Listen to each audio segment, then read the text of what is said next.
Very good afternoon, my dear students. In this concept, we will move on to we will discuss about four major or important causes which led to the revolt of 1857. Firstly, we will discuss about political causes. The political causes here follows.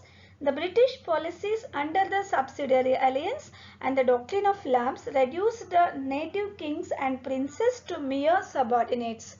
Here mere means very less importance or very small. Small became as very small or less important, very less important or significant. So under the policies like subsidiary alliance and doctrine of lapse or direct annexation, such kind of policies which they had introduced, which we have discussed in the previous lesson, under these policies our Indian native kings and princes became as very less important.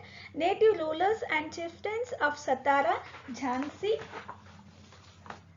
Sambalpur, Nagpur and Awadh were made to part with their kingdoms in an unjust manner. This created bitterness against the British rule among the displaced ruling class. You can write only the important concept, that is the British policies under the subsidiary alliance and the doctrine of lapse reduced the native kings and princes to mere subordinates. This created bitterness against the British rule among the displaced ruling class. Next one, it led to the bitterness means unhappiness against the British rule. Our Indian native kings and princes became as unhappy, discontent against the British rule. Next one, the expansionist policies of the British made all the Indian rulers suspicious of their intentions. Whatever the policies like direct annexations, like capturing Awadh by saying that misgovernance and poor administration and some other wars which they made. With these other policies also, our Indian rulers, Indian princes thought that the British, all the Indian rulers started to suspicious that of British intentions, that they are purposefully they are doing, not intentionally they are doing. Britishers were doing intentionally like that, and our Indian rulers started to think. Next one, the British discontinued the policy of granting pensions and titles to the Indian rulers, which caused widespread distress and discontent. For example, Nana Sahib, the adopted son of Bajirao II, was deprived of pension and his title also. So here one more important cause which led to the revolt, political cause, was our Indian rulers were deprived by the policies of granting pensions and titles. These were taken out, and which led to the distress and discontent, unhappiness, and the expansionist policies of the British made all Indian rulers suspicious of their intentions. Next one, the first one, the subsidiary alliance and the doctrine of lapse reduced our native kings and princes to mere subordinates, means less importance. So this also led unhappiness amongst our Indian rulers, and it led to the as one of the political cause of revolt of 1857. Next we will discuss about economic causes. The various land revenue policies introduced by the British made the lives of peasants miserable, very miserable.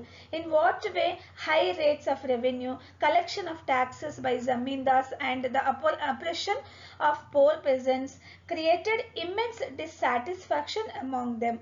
The peasants often lost their rights on land and became landless. So the peasants were keep on spending money to pay the taxes and revenues. Finally, they spent money, they lost their lands also for paying taxes and revenues to the British. They lost their lands, they became as landless. So this led to unhappiness amongst our Indian peasants. Then famines also became a regular feature in many places. Next, the British even confiscated lands of old zamindars. They also confiscated, they took off the lands of old zamindars, especially in Awadh. This added to the anti-British sentiment. Next, the artisans and craftsmen were ruined because of large-scale import of cheap British manufactured goods. Of course, our poor artisans and our Indian craftsmen, those who are doing like handmade things and all handmade crafts, all those things, those who are producing some object things, their industry is also ruined because large scale import of cheap British manufactured goods, which we had discussed in the first lesson, industrial revolution, which transformation of man-made goods into machine-made goods. In a short period of time, they can produce bulk, lot of goods in a short period of time with less energy, so that they could not find space to sell those goods, produced goods. For that purpose only, to sell their goods and to get raw material, they had come to our India for trading purpose, by saying that. So when they came here to sell their goods, our Indian handmade goods and everything ruined, and these our Indian artisans and craftsmen lost their livelihood. In contrast to them, handmade goods seemed very expensive. As a result, their demand decreased. On the other hand, Indian goods were subjected to very heavy duties when sold in England. Duties means here taxes, my dear. Our Indian goods, when comparatively the goods which were brought from England, since they were producing in a short period of time with the help of machines, large number of goods, so whatever they were bringing to our India, they were not paying any taxes. On the other hand, whatever they were taking from our India to India in the form of raw material or any kind, they had to pay taxes in England. So England government is gaining in the form of profit, in the form of taxes. On the other hand, our Indian government was not getting. In India, we were not benefiting in any form of taxes. Have you got it? Whatever goods they were bringing from England, they were not paying any tax here. So, and one more thing, in a short period of time, they were able to produce more and more goods. So, because of all these reasons, they were selling little bit less price comparatively our handmade goods. So here what about our handmade industries who were depending on our local industries? They had to pay taxes for our Indian goods to the government. Of course, British were ruling us, right?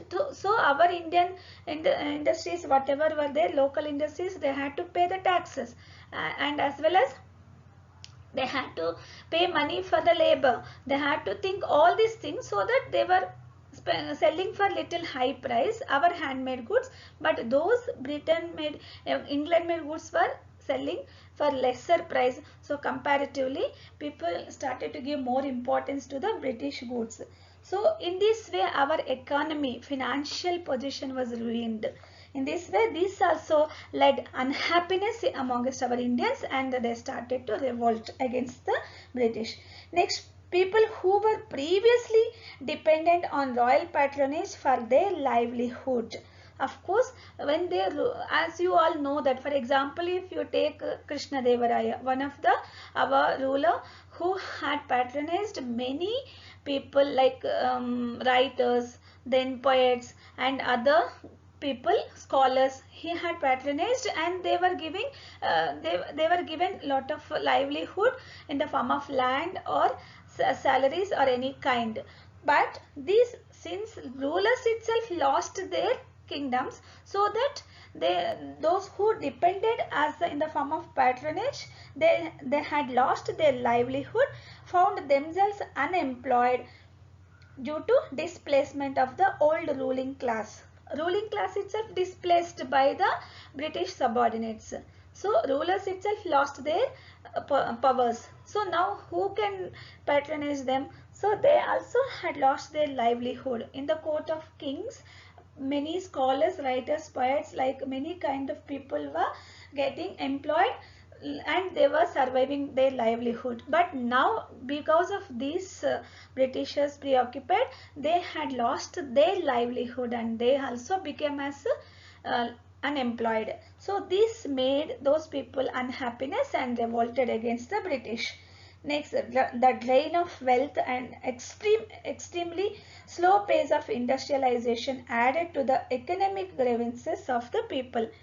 So drain of wealth means our wealth had drained to the Britain.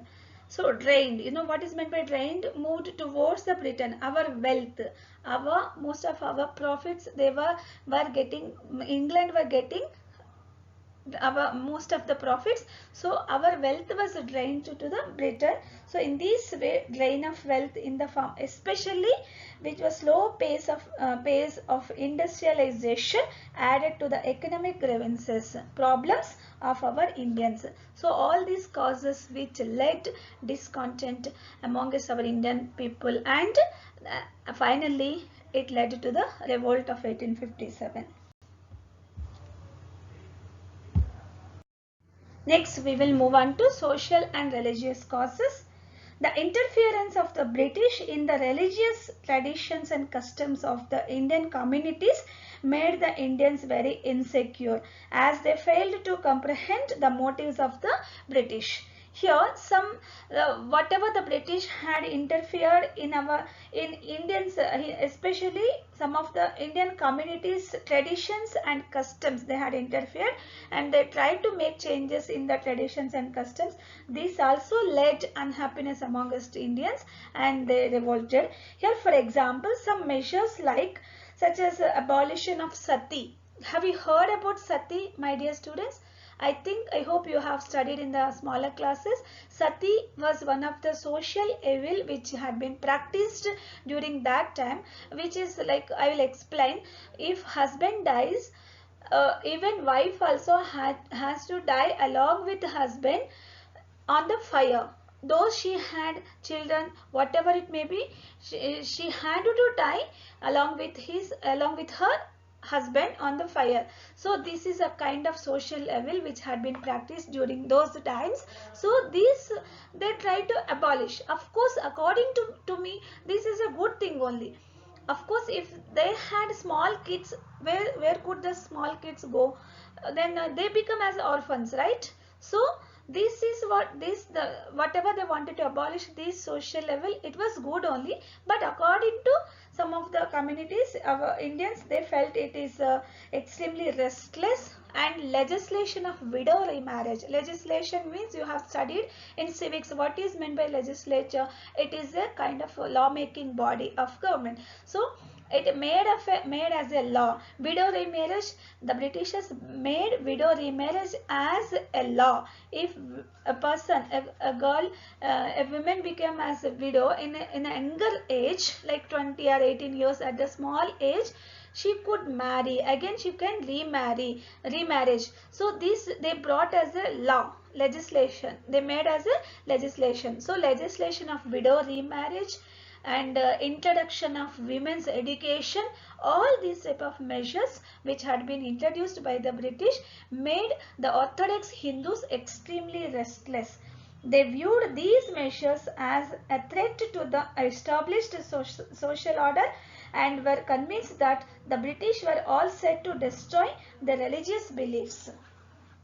This way, Orthodox Hindus became as extremely restless. And next, the attempts of Christian minorities to convert people to Christianity induced fear among some sections of Indians.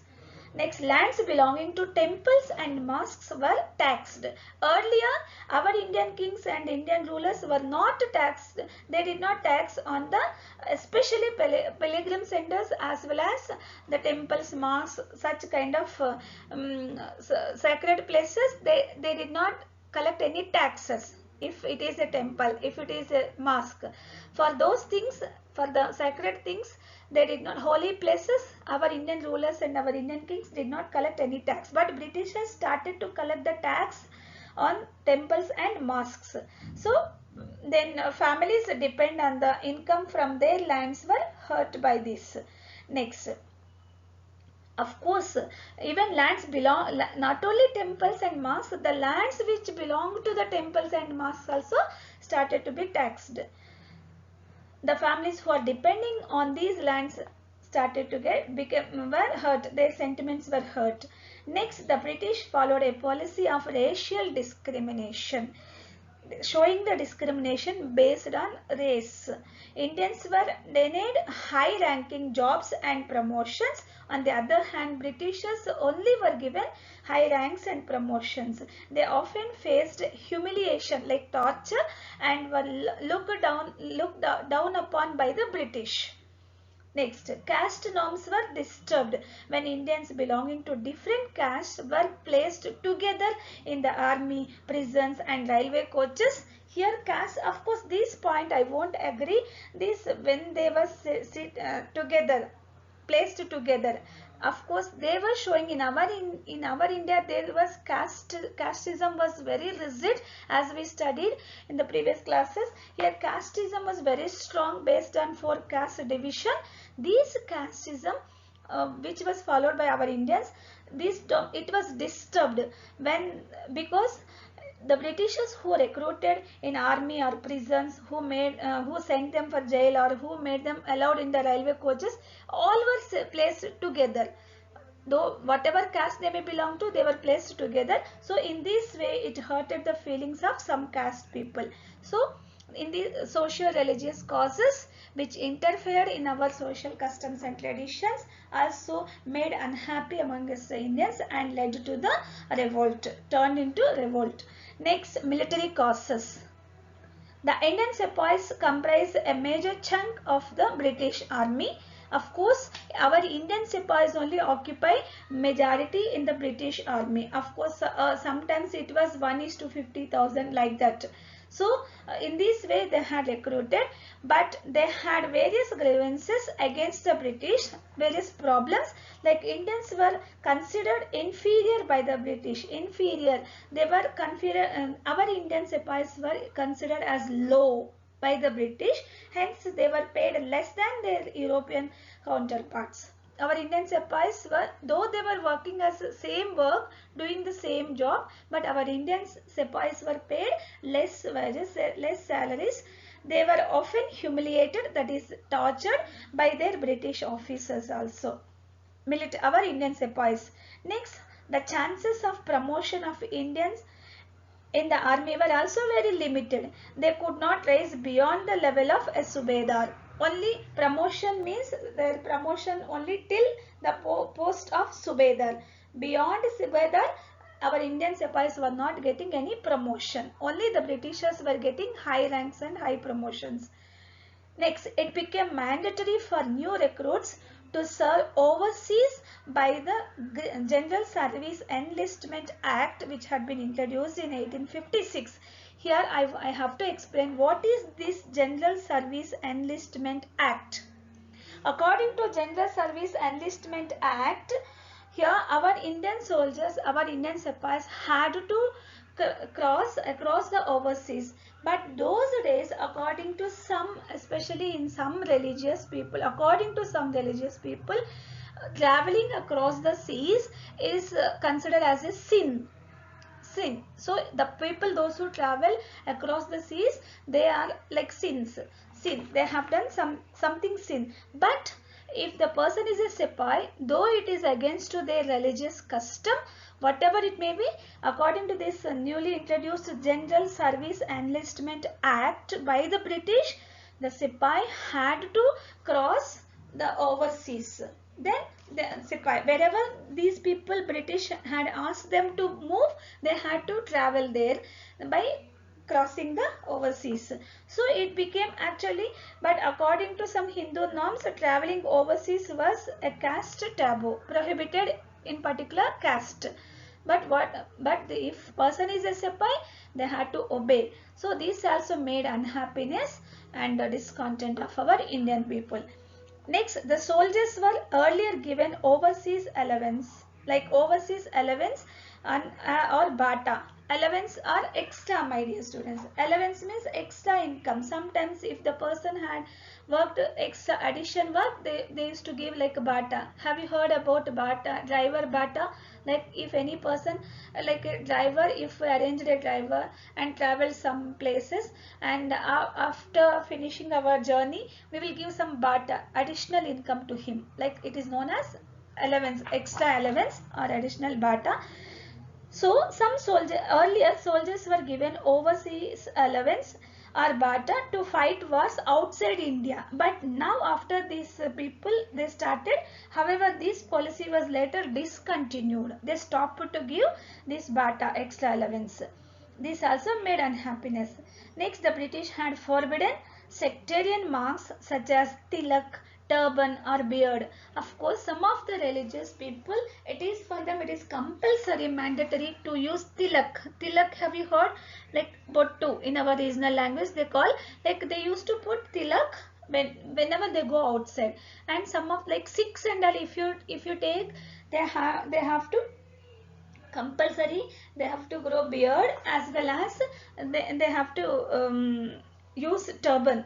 So it is mandatory for them. But if he is a part of Sipai army, they had to remove all these things like wearing tilak, turban, beard, all these things which hurt the religious sentiments of the Indians. Next, the Bengal regiment, which joined the revolt, constituted mostly of the high caste communities of Awadh, who were deeply antagonized by the British annexation of Awadh. Any 4 points is more than enough. Military causes as well as social and religious causes. These are the 4 types of causes which led to the revolt of 1857. Besides that, immediate cause, in introduction of Enfield rifles which were greased by cow fat and pig fat, which hurted some kind of religious sentiments of Indians. So these causes please do learn, very important.